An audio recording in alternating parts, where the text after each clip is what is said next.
뉴스쿨러 친구들은 6월이 어떤 달인지 알고 있지? 맞아. 바로 호국 보훈의 달이야. 그래서 6월에는 우리나라를 위해 목숨을 바친 분들을 기억하고 마음속 깊이 기리는 시간을 가져야 한대. 오늘 쿨리는 70번째 현충일을 맞아서 뉴쌤과 함께 국립서울현충원에 가보기로 했어. 현충원은 어떤 곳인지 또 어떤 분들이 계시는지 뉴쌤께서 알려주실 거야. 어서 현충원 안으로 들어가 보자. 뉴스쿨 TV. 쌤이 현충탑 앞에 계시다고 했는데 여긴가? 쿨리야. 여기야. 제가 제대로 찾아왔나 보네요. 이게 현충탑이에요? 정말 높네요. 그래. 현충탑은 현충원을 대표하는 상징물이야. 높이가 31m, 아파트 15층 정도의 높이니까 꽤 높아 보이지? 여기 탑 아랫부분을 보면 십자 모양이 있는데 동서남북 네 방향으로 호국 명령들을 수호한다는 의미가 있어. 쿨리는 현충원에 어떤 분들이 계시는지 알고 있니?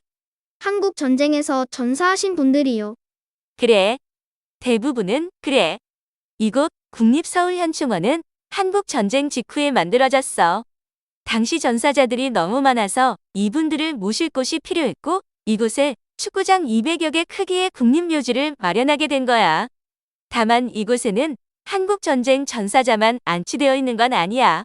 일제강점기에 독립을 위해 싸운 독립투사들과 대통령, 소방관, 경찰관 등 나라를 위해 열심히 일하신 분들, 목숨을 걸고 다른 사람의 생명을 구한 의인들의 묘지도 있어. 축구장 200여 개라니 정말 넓네요. 본격적으로 현충원을 둘러보기 전에 묵념을 하자. 여기에 향을 피울 수 있는 제단이 있으니까 우리도 잠시 이곳에 서서 눈을 감고 호국 명령들을 떠올려보자.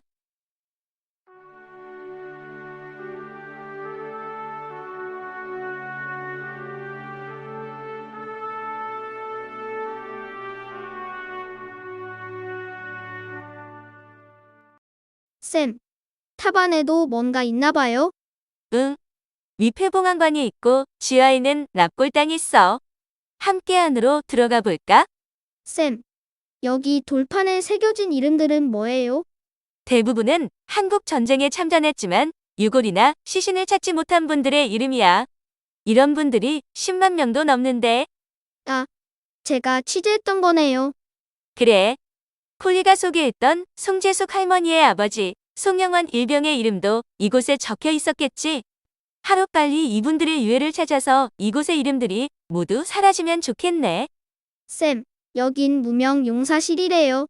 왜 이름이 없을까요?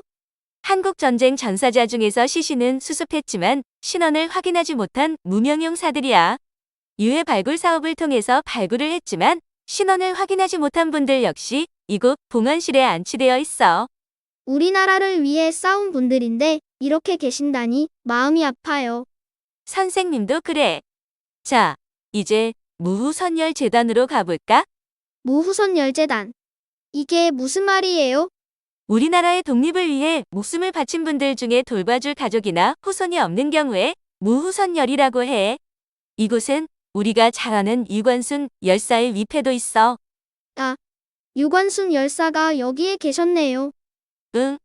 유관순 열사는 서대문형무소에서 갖은 고문을 당하다가 숨졌는데 이후 서울 용산 이태원의 공동묘지에 묻혔지만 지금은 유해의 정확한 행방을 알 수 없게 됐어.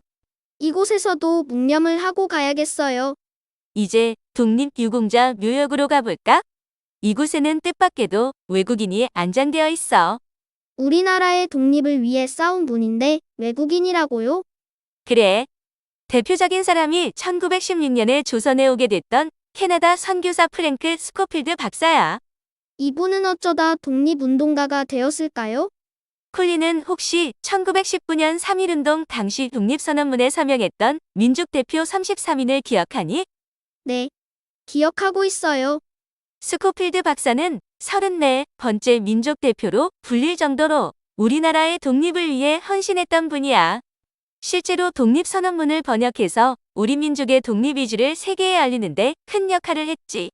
3.1운동이 전국적으로 벌어지던 당시엔 카메라를 들고 만세 시위 현장을 쫓아다니며 기록하기도 했어. 일제가 3.1운동에 참가한 제암리 주민들을 학살했을 때도 직접 학살 현장을 찾아가 무슨 일이 벌어졌는지 직접 조사하고 보고서를 남기기도 했지. 덕분에 국제사회에 일제의 만행을 알릴 수 있었어. 정말 큰일을 하셨네요. 그런데 캐나다 사람인데 왜 굳이 한국 땅에 묻히신 거예요? 스코필드 박사는 1920년에 일제의 압력으로 본국인 캐나다로 강제 추방됐는데 해방 이후인 1958년 우리나라의 국빈으로 초청됐대. 그때 한국에서 여생을 보내기로 마음먹었고 서울대 수의대 교수로 후학을 양성하게 됐어. 그리고 이렇게 외국인 최초로 현충원에 안장된 거야. 쌤 말씀을 듣고 보니까 이곳에 있는 모든 묘와 위패의 저마다 특별한 사연이 숨겨져 있을 거라는 생각이 들어요. 그럼 우리나라를 위해 한평생을 바친 한 분의 위인을 더 만나러 가볼까? 충원당으로 가보자. 네, 좋아요. 혹시 콜리는 박병선 박사님을 기억하니? 예전에 콜리가 취재해서 뉴스쿨러 친구들에게 소개해준 적이 있어. 오, 기억해요. 해외에 있던 우리의 소중한 문화유산을 되찾은 분이잖아요. 잘 기억하고 있구나. 그래. 프랑스 국립도서관에 잠들어 있던 외교장각 의궤와 세계 최초의 금속 활자본 직지 심체 유저를 찾아낸 분이야. 박병선 박사님 덕분에 세계에서 가장 오래된 금속 활자본이 직지라는 게 밝혀진 거죠? 그래.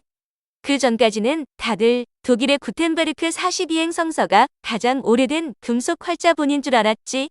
그런데 78년이나 앞서 금속 활자가 발견됐고 심지어 그게 아시아의 한국이라는 나라라는 게 밝혀진 거지. 안타깝게도 직지는 한국으로 돌아오지 못했지만 박병선 박사님의 노력으로 외교장각 의궤는 한국으로 돌아왔어. 박병선 박사님이 현충원에 계신 줄은 꿈에도 몰랐어요. 그래. 박사님 외에도 수많은 국가 유공자들이 이곳에 잠들어 계셔. 6월 한 달만이라도 이 분들을 기억하고 감사하면 좋겠지. 뉴스쿨러 친구들도 모두 현충원에 와보면 좋겠네요. 그러면 좋겠지만 멀리 있어서 현충원을 찾기 어려운 친구들도 많을 거야. 현충원에 오지 못하더라도 영웅들을 기릴 방법이 있어. 바로 집 바깥에 태극기를 거는 거야. 현충일 당일에는 오전 10시 정각에 사이렌이 울려. 이때 즉시 하던 일을 멈추고 1분간 바른 자세로 눈을 감고 묵념을 하면 돼. 현충일에 태극기를 다는 방법은 제가 알려줄 수 있어요. 이렇게 기봉과 태극기가 있으면 태극기의 세로 너비만큼 간격을 벌려서 다는 거예요. 우리 쿨리 역시 장하다. 이제 태극기를 개양하러 가보자.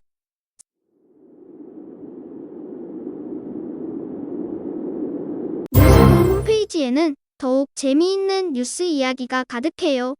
궁금하다면 홈페이지로 놀러오세요. 뉴스쿨 TV 유튜브 채널 구독, 좋아요, 알림 설정도 잊지 마세요.